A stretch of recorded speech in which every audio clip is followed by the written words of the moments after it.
Bom dia a todos, graça e paz da parte do Senhor. Retornamos para continuar o estudo da nossa lição da Escola Sabatina, onde essa semana nós estudamos sobre Simão Pedro, a história da transformação que o Espírito Santo fez na vida deste grande apóstolo. Hoje, o nosso tópico será confirmado no ministério. Então, durante essa semana nós estudamos alguns aspectos do caráter de Pedro, algumas situações que ele vivenciou. E se você não assistiu os vídeos anteriores, eu te convido a assistir para que você possa entender a sequência desse estudo. Hoje, no quinto tópico, nós estudaremos o tema confirmado no ministério. Eu já fiz a minha oração, espero que você também já tenha feito a sua. E a pergunta A e única divide-se em duas partes, a de hoje. Nós lemos assim: cite algumas das principais características do discipulado. Temos o texto de Colossenses 1, 10 e 11 e Colossenses 3, 12 a 14. Em Colossenses 1, 10 e 11, nós lemos assim: para que possais andar dignamente diante do Senhor, agradando-lhe em tudo, frutificando em toda boa obra e crescendo no conhecimento de Deus, corroborados em toda fortaleza, segundo a força da sua glória, em toda paciência e longanimidade com gozo. Então, nesses versos, nós já vimos que, primeiramente, o discípulo é um estudante da palavra de Deus. Vimos que ele frutifica em toda boa obra e cresce no conhecimento de Deus, certo? E termina falando sobre a paciência e a longanimidade, que vai reforçar também no capítulo 3 de Colossenses. Capítulo 3, versos 12 a 14. Revesti-vos, pois, como eleitos de Deus, santos e amados, de entranhas de misericórdia, benignidade, humildade, mansidão, longanimidade, suportando-vos uns aos outros e perdoando-vos uns aos outros. Se alguém tiver queixa contra os outros, assim como Cristo vos perdoou, assim vós também fazeis. Sobre tudo isso, revesti-vos de amor, que é o vínculo da perfeição.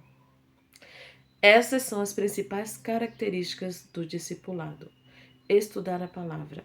Estar preocupado no seu crescimento, em crescer no conhecimento de Deus. Ser longânimo, misericordioso, paciente. E, acima de tudo, estar revestido do amor. Sem essas características, queridos, o discipulado é vazio. Não tem como você exercer o discipulado sem amor. Não tem como exercer o discipulado sem misericórdia. Isso não significa que vamos fazer vista grossa aos erros. Não, jamais. Porque Deus ama o pecador, mas ele aborrece o pecado. E a nota é muito clara, uma frase da nota que me impactou bastante, que diz assim: o evangelho não se compromete com o mal. Isso não significa dizer que o discípulo não vai cometer erros. Vai sim, e muitos erros. Mas há arrependimento, há confissão, há acolhimento, há amor, há misericórdia. E olha o que diz a continuação da nota. Ele não pode desculpar o pecado. Os pecados secretos devem ser confessados em segredo a Deus, mas os pecados públicos, a devida e necessária confissão pública. A culpa do pecado do discípulo recai sobre Cristo, ou seja, quando o pecado público, ele traz escárnio ao evangelho, ele escandaliza o evangelho.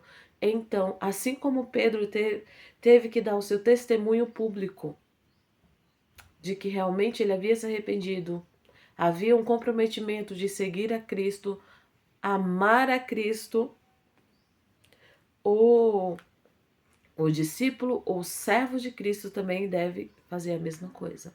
Se o pecado é secreto, é entre ele e Deus, que precisa haver a confissão e o abandono. mas se é público, para que o Evangelho de Cristo não seja motivo de escândalo.